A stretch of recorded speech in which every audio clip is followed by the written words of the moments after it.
కానీ అది ఎంత నెగిటివ్ అంశము అనేది ఇక్కడ పెద్ద ప్రశ్న. అది ఒక్కదాని మీదే చెప్పడం. ఇంకొక ముఖ్యమైన విషయం వాసుదేవ్ గారు, ఆయన ఏమంటున్నాడు, ఓవరాల్గా ప్రశాంత్ కిషోర్ మాట్లాడుతుంది బీజేపీ ప్రాస్పెక్ట్స్ గురించి.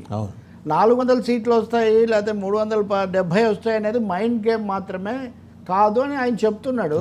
మరి అలా చెప్తున్న ఆయన ఏపీకి వచ్చినప్పుడు బీజేపీ గురించి ఎందుకు చెప్పడం లేదు?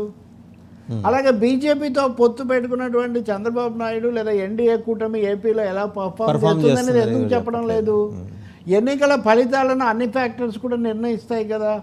కాబట్టి ఇప్పుడు జగన్ ఒకవేళ ఈ లోపాలు, ఇంకా చాలా లోపాలు ఉన్నాయి అనుకుందాం, ఉన్నాయి, తప్పులు చాలా లేవని నేను చెప్పట్లేదు, కానీ వీటి మీద నిర్ణయం చేసేటప్పుడు మోదీ పరిపాలన తర్వాత మోదీతో చంద్రబాబు పొత్తు, దాన్ని చాలామంది ఫ్యాక్టర్గా తీసుకుంటున్నారు.